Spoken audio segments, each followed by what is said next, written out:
My name is Tyler Grant. I work here at Lost Rabbit Labs as mainly a developer right now, working on the WizQuest tool. And today I'm going to be sharing with you just a few tricks as a web developer that is very beneficial in penetration web app tests. My talk is titled "Do I Need Burp? Living Off the Land version 0.1." All right, so as the title implies, do I need Burp? Uh, do you want to delete Burp? No. Burp is very useful for a bunch of other things. I'm just going to show you how we can use our native current web browsers to do some of the functionalities that Burp can do. This is just good for doing one-off testings without launching a whole Burp Suite project and wasting potentially just some time on just peeking at something. Um, so what is it good for? Sometimes if you're on a pen test, maybe they don't let you bring any tools or like Burp Suite. I haven't ran into that, but it is a possibility. Of course, it's good for poking around, not starting up Burp. The front end debugger is also very, very useful when it comes to testing code and to seeing what variables are what. And also it eliminates the need for you to install all these random plugins to your browser that could be malicious, like tamper data, tamper cookies, password revealer. You can do all this with the native tools that are built into your modern web browser. Um, so modern web browsers, aka Chrome, Firefox, and MS Edge, are all built on top of something called WebKit. And if you right click, inspect element, or play with that, you've probably seen this screen before. But they all look the same pretty much through all the web browsers. And just to show you, even Microsoft Edge, just to go back and forth. So these are all modern web browsers. There's no ACLs on running these web developer tools. You can't blacklist them, at least that I know of right now. So all of this is kind of open for fair game, especially if you don't have tools, you haven't had them install, or if you're like me and just too lazy to boot up Burp. All right, so the first thing that we can do in our web browser that I just wanted to show you is in the Inspect Element tab. I've seen people install plugins just to reveal the dots and the password fields. And you really don't need to do that. You're really just increasing your own attack surface by installing those plugins. They could be malicious, eventually get hacked, and then an update comes and your browser is hooked. And it's just bad. So first thing I'm going to show you is you can view any input value, the dots or whatever hidden input. So pretty much you can use the element browser, which is this first tab on the left in the WebKit, and you can highlight the input element. And when it's input, you have in the console you have access to this money sign 0 variable, which means your currently selected element in the element inspector tab.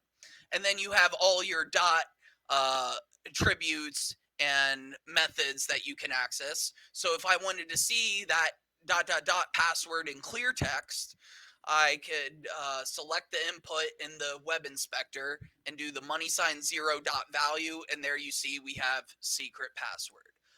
There's a few other shortcuts that I haven't documented here. There's money sign underscore, which is the previously selected element, but I won't go into that just because this is something useful just to see, hey, I want to see what's in this element here, or maybe I need to run an event that's attached to this element. It's just a good thing to use, eliminates a possible plugin that you need.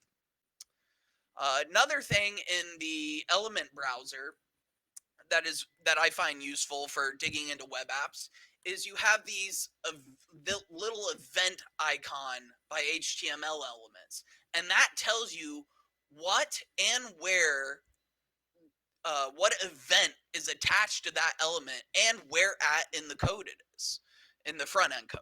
So if you here I just took our main lostrabbitlabs.com website. I see on the body there's an event. You click it and we see that there is a mouse leave event and element resize. If I really wanted to dig in, I could click that little arrow with that right align button to look at what actual code is attached to that element.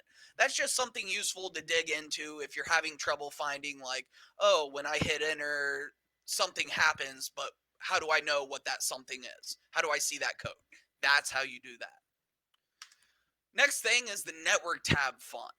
And uh, this is where I find most of my use of using web browsers as a replacement for Burp. And if anyone is familiar with Burp Repeater, you can kind of get the same functionality out of that. So in this top picture right here, you can find a request and you can right click and you can do edit and resend. And then it brings up this new request box. And it go ahead and it really nicely adds in all the request headers, the method, and the request body. And you can modify and tamper all that, click send, edit, resend again. And that acts just like the Burp repeater. That's just really useful for quickly, like, I wonder what happens if I send a options request to this URL. And then you can see the response out of that. Down in the left-hand side, this is looking at a WebSocket, which is another very, very valuable thing nowadays with modern front-end frameworks, is to have WebSockets, which are pretty much just a UDP socket over HTTP. And what this screenshot actually is it's a one of those free disposable email applications. And what you can do is you can filter by that. It's maybe a little hard to see, but it says WS, and that stands for WebSockets. And then it will show you all the WebSockets, and then you can click on it, look at the responses, and then you can see what is going over that WebSocket wire there. From there, you can start all sorts of shenanigans. In this particular case, you can connect to their WebSocket endpoint with any email you want and retrieve and scrape all the emails from them. It's very, very useful. And then another extremely useful tool from the network tab font is in this right corner, the copy as. You can either copy the URL, and my favorite, copy as curl. And that will take whatever request you did and copy it with the correct cookies, the correct user agents, the correct accept, upgrade, all that. And you can then paste it in your terminal, or you can add it in a script to send that over and over again. That's just a really useful thing uh, to be able to do, is to take a request you saw in your web browser and then just paste it in your terminal. Then it has all your session information there. It just saves you a lot of time at typing out that request manually. So next is how you would modify cookies or session storage or local storage, cache storage. IndexedDB is in this storage tab of this WebKit. And here in this screenshot, which is a little stretched and weird, you can see that I changed the value of the cookie connect.sid to just changed. You have a plus button up there, so you can add cookies, remove, right click and delete cookies, remove them all. Also, if you've seen those like permanent cookies that work off of session storage and local storage, you can click those tabs as well and really dig into, well, what's really being stored on my computer. And in web application pen testing, sometimes they store things completely on your client side in your local storage, and then later when you come back, they retrieve them.